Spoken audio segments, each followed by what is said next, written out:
Bonsoir et bienvenue à cet autre numéro de True Talks sur Season Media. True Talks, un débat 100% féminin, sans barrière et sans tabou. Pour ce numéro, on va parler du bien-être et de la santé mentale. Et pour ce faire, je reçois une coach de vie, Marie-Laure Glo. On vous retrouve dans un instant. À tout de suite. Alors, bonsoir Marie-Laure et bienvenue sur True Talks. Merci, bonsoir Eva. Comment ça va ? Ça va, ça va. Allez, détends-toi, hein. On va parler de santé mentale, l'importance d'être en santé et non seulement ça, également du bien-être. Marie-Laure, tu es coach de vie, est-ce que tu peux te présenter pour nos téléspectatrices ? Voilà, tu as un peu tout dit. Donc moi, je suis Marie-Laure Glo, je suis coach de vie, mais je préfère le terme Wellness and Empowerment Coach. Je suis passionnée par le bien-être et l'épanouissement féminin. J'aime dire que j'accompagne les femmes à lever les barrières à leur épanouissement pour pouvoir retrouver confiance en elles et surtout s'épanouir et se réaliser. Alors, comment tu as développé toutes ces compétences ? Dis-nous un peu c'est-à-dire comment tu as pu en arriver là à aider des femmes à se détendre, à profiter d'elles, à prendre soin d'elles mentalement, même physiquement parfois. Comment tu y arrives ? Alors, il faut être franche, ce parcours, après moi-même avoir traversé des défis personnels et professionnels, ce métier est venu comme un peu une évidence pour moi, surtout après mon accouchement. Je suis maman d'une petite fille de 8 ans. Et elle est étroitement liée également à mon historique familial, à ma vie personnelle et familiale, on va dire ça comme ça. Et c'est donc de là que tu as tiré, peut-être de la naissance de ta fille, que tu t'es rendu compte qu'il fallait que tu mettes en exergue ces qualités-là, ces compétences. Oui, on va dire qu'après la naissance de ma fille, moi j'étais commerciale. J'ai toujours travaillé dans le domaine du marketing et tout. Et quand il a fallu retravailler, il était hyper important pour moi de faire quelque chose avec du sens. La quête de sens était hyper importante pour moi à ce moment-là parce que comme beaucoup de femmes, surtout pour le premier enfant, on est là et on change complètement de vie, on change complètement de perspective. Et pour moi, là a commencé vraiment un début de quête de sens, de pourquoi, de cheminement vers ma mission de vie. Et de fil en aiguille, d'expérience et aussi par rapport à, comme je disais, mon historique personnel, la vie des femmes de ma famille, ce métier est sorti un peu comme une évidence et j'ai décidé de faire ce choix-là. Et je me suis formée, donc ça a été une reconversion professionnelle, complètement à 360 on va dire, parce que je ne m'attendais pas du tout, petite, j'aspirais pas à devenir coach de vie, oui. C'est vraiment un peu la vie qui m'a dirigée vers ça. Et j'ai fait une reconversion professionnelle, je me suis formée et là depuis, donc je me suis allons dire spécialisée dans d'autres outils à côté parce que j'ai une certification en coaching professionnel, mais j'utilise aussi également dans ma palette d'outils en tant que coach des outils bien-être tels que la méditation de visualisation, des techniques de respiration et tout ça. Justement, j'allais en venir. Quelle est ta philosophie en matière de bien-être mental et spirituel ? Alors, ma philosophie à moi, elle s'appuie sur 3 piliers. C'est kiffer sa vie, créer son équilibre pour être bien et se réaliser. Car pour moi, on n'a qu'une seule vie et on doit la vivre pleinement, on doit être heureux, je pense que tout le monde aspire au bonheur et que la vie, elle ne doit pas être subie, elle doit être vivre pleinement, on doit la croquer à pleines dents. Et pour pouvoir s'épanouir, il faut être bien dans son corps, bien dans sa tête. Et pour pouvoir se réaliser, c'est quoi ? C'est pouvoir accomplir ses aspirations, ses ambitions dans la vie pour se sentir bien dans sa peau et être satisfaite de la vie qu'on mène. Et pour dire, ouais, je suis bien dans ma vie, bien dans mes bottes et je suis bien, carrément. Et c'est associé au bien-être physique et mental, en fait. Et comment tu intègres ça dans tes cercles de femmes ? Alors, comment j'intègre ça dans mes cercles de femmes ? C'est que ces cercles de femmes-là, justement, elles sont supposées être un havre de paix, un espace de ressourcement et de connexion et de transformation. Pourquoi ? Parce que l'idée, c'est un peu moi, à travers mon cheminement personnel, même à l'époque, il y a plusieurs années, quand j'ai voulu créer du changement dans la vie, au moment de ma quête de sens et tout ça, je me suis sentie souvent seule et incomprise dans ce cheminement-là. Et du coup, l'idée était venue de regrouper les femmes lors d'un cercle dans une communauté bienveillante pour qu'elles puissent grandir ensemble. Et l'idée de ce cercle, c'est que chaque cercle puisse apporter à chaque femme un moment pour se recentrer sur soi, pour se reconnecter à soi, se reconnecter à ses besoins, pour qu'on puisse, allons dire, matérialiser sa vision de la vie et qu'on puisse dire que ouais, mais moi je suis en train de vivre la vie comme moi je l'entends, je vis une vie qui me ressemble, je crée une vie qui me ressemble et pas selon les attentes des autres. Il faut beaucoup d'audace pour avoir un tel projet, une telle vision dans un pays comme le Cameroun. Les mentalités ne sont pas très ouvertes. Comment est-ce que ce cercle est reçu ici? Quelles sont les appréciations qui te sont faites? Alors, audace, je ne sais pas. Il est vrai que j'avais pas mal de peur concernant comment ce cercle allait être accueilli au départ. Parce qu'en Afrique en général, la santé mentale c'est plutôt tabou. Et puis quand on commence à parler de spiritualité ou des termes comme holistique, c'est pas que c'est mal vu, c'est que les gens ne connaissent pas et ils ont peur de ce qu'ils connaissent pas. Et moi, j'étais dans l'optique plus de j'aime et j'ai expériencé ce genre de choses et je connais l'impact que ça peut apporter dans la vie des gens parce que ça m'a impacté ma vie et ça m'a porté à moi-même. Et je me suis dit, mais il faut que je fasse découvrir ça à d'autres femmes. Je ne peux pas garder ça pour moi. Et du coup, de toute façon, au départ, c'est vraiment l'envie d'aider, d'impacter en fait et de créer un espace, un safe space pour les femmes. Et au départ, je pense que c'est les femmes, les premières participantes qui ont vraiment donné de l'ouverture à ce cercle en parlant de bouche à oreille de ce cercle et on va dire aussi que j'ai bien posé les cadres, j'ai bien défini ce que ce cercle allait apporter et ce que ce cercle était pour qu'elles puissent avoir confiance et venir nous rejoindre, on va dire un peu comme ça. Justement, quels sont les bienfaits ou alors les objectifs de ces séances de parole, de ce cercle? Alors, l'objectif, comme je disais, c'est surtout que ce soit un espace où les femmes peuvent prendre soin d'elles. Et se sentent en sécurité. Et se sentent aussi. en sécurité. Pourquoi? Parce que on a beau avoir de la famille, avoir des conjoints, des copines et être entouré, mais malgré tout, des fois, on vit quand même dans une certaine solitude quand on a des ambitions et des objectifs personnels à atteindre et on se sent incomprise. Pourquoi? Parce que je pense que sincèrement, chaque personne a des déclics à un moment donné de leur vie et ces déclics-là, tout le monde ne l'a pas au même moment.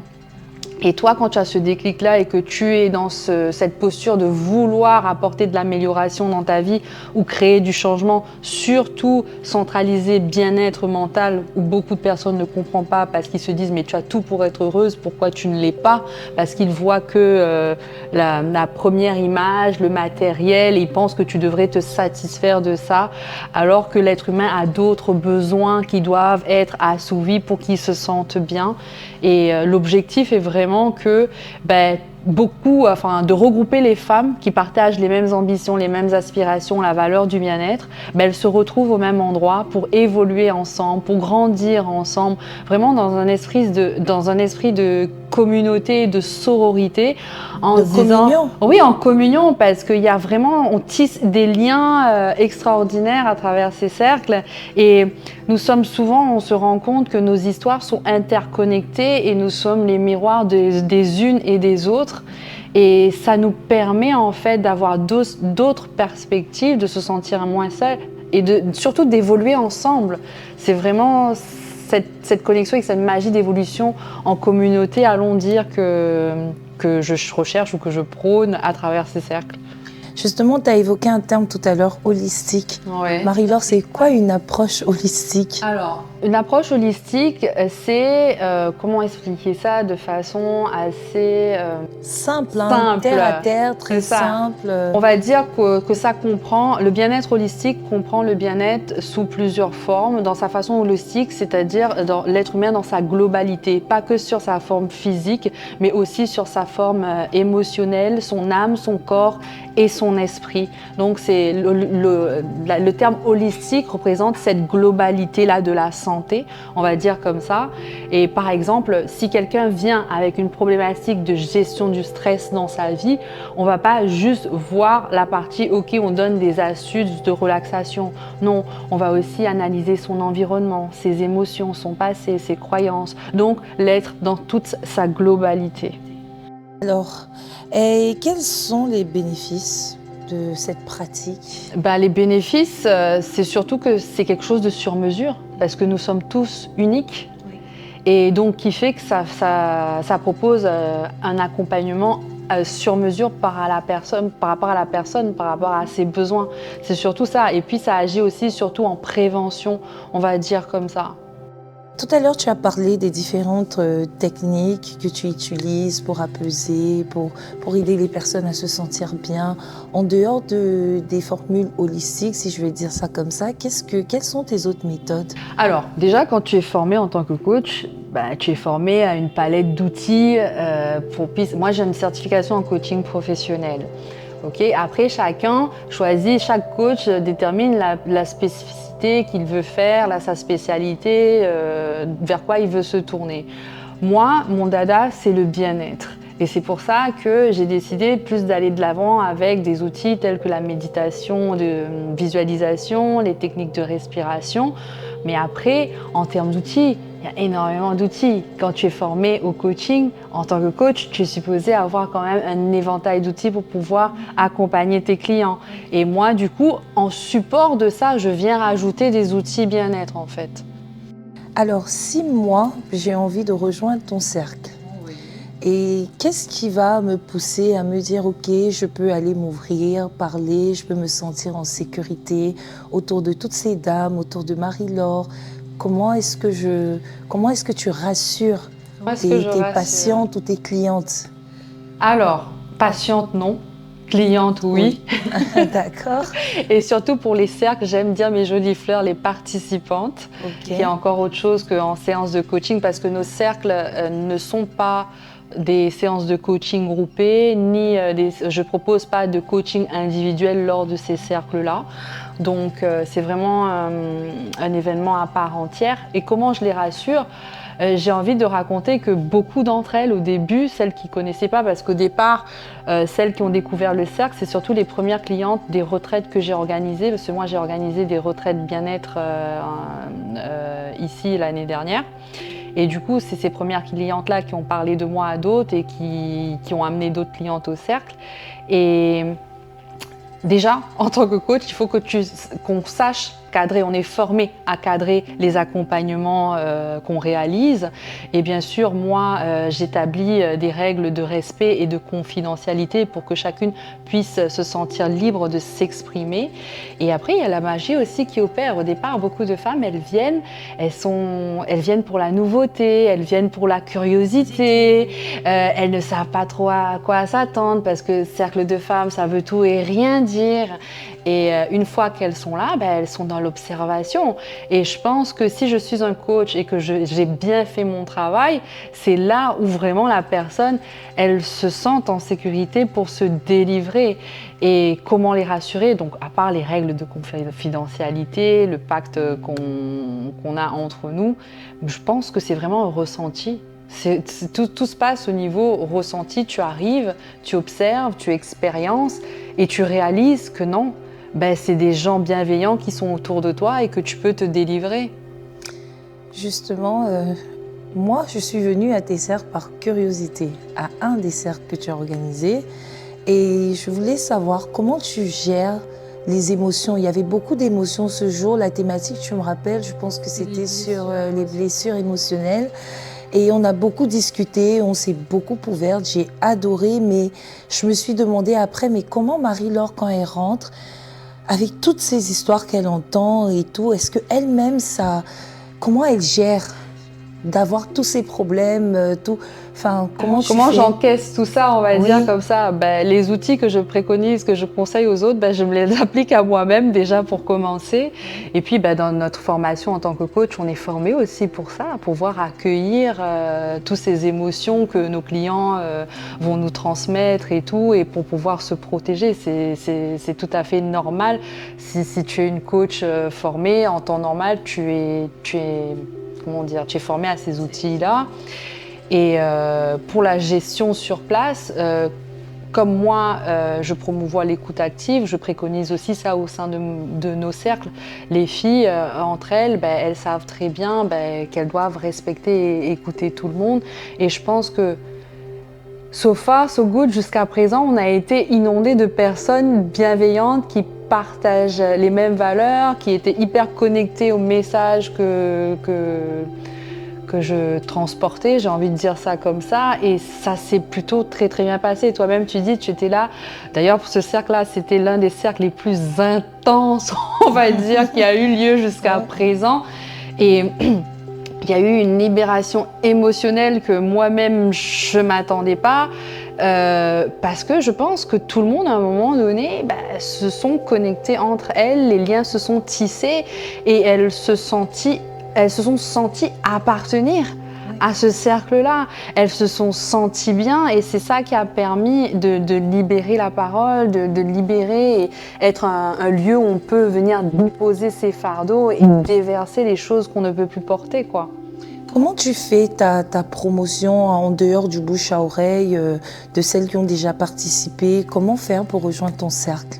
Alors, moi, je suis active, très très active sur le réseau Instagram et je fais énormément de publications. J'explique clairement tout ce qui a lieu de savoir à propos de ces cercles-là. Vous pourrez me trouver sur ma page Marie-Laure, je crois que c'est @marie-laure.glo et également la page MeTime Wellness Empowerment Circle. Donc là-dessus, il y a énormément d'informations disponibles. Si les personnes s'intéressent à en savoir plus sur nos cercles, il y a également les témoignages de toutes celles qui ont participé. Et également, la vérité, je vais vous dire franchement, moi je publie sur Instagram, mais c'est surtout celles qui participent en fait. C'est vraiment ça, celles qui participent, partagent leur expérience, me recommandent énormément à travers la bouche à oreille, quoi. D'accord. Alors, je vais te reposer peut-être la question, mais d'une autre manière. Voilà. Est-ce que c'est facile d'exercer ce métier, être coach de vie au Cameroun? Alors, j'ai envie de dire que c'est facile, oui et non. Je parlerai plutôt de la reconnaissance de ce métier-là, pour dire qu'en Afrique en général, les métiers associés au bien-être mental ne sont pas assez valorisés. J'ai envie de dire ça comme ça. Moi, pour quelques personnes au départ, quand je me suis reconvertie professionnellement et que je disais que voilà, maintenant moi, je voulais m'occuper d'accompagner des personnes pour leur bien-être mental et tout, j'ai eu quelques réflexions assez négatives qui disaient « Ah ouais, mais donc toi, tu t'occupes des fous ». Alors, ça n'a rien à voir. Et est-ce que c'est facile ? Par facilité, oui, moi mon métier je l'exerce facilement en disant que je fais un métier par passion et ce métier-là impacte positivement ma vie. Mais maintenant, est-ce que par la facilité, tu veux dire est-ce que je gagne bien ma vie? Est-ce que c'est un métier que pourraient rêver d'autres jeunes filles en se disant elles vont s'épanouir dedans? Je pense que ce métier-là, c'est vraiment un métier passion.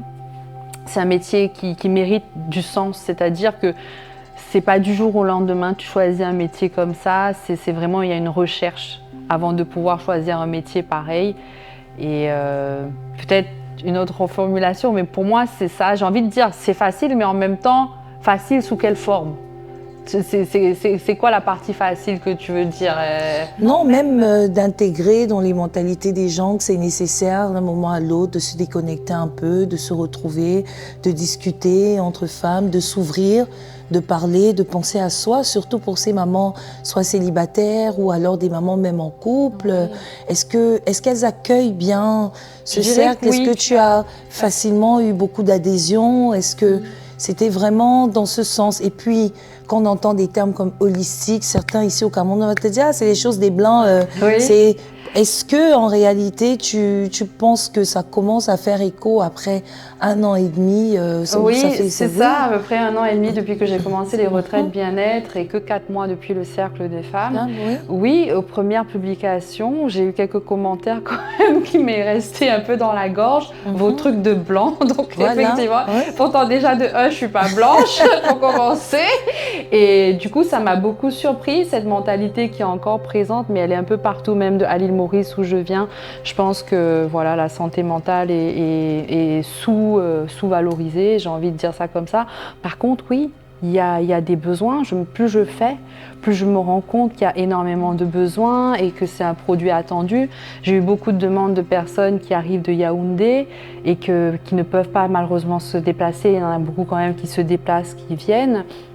Beaucoup qui posent des questions, qui s'intéressent et surtout celles qui viennent, qui m'expliquent clairement qu'elles connaissent énormément d'autres femmes qui en auraient besoin. C'est juste qu'elles n'ont pas ce déclic de se dire d'aller vers une coach ou d'aller vers ce genre de prestations.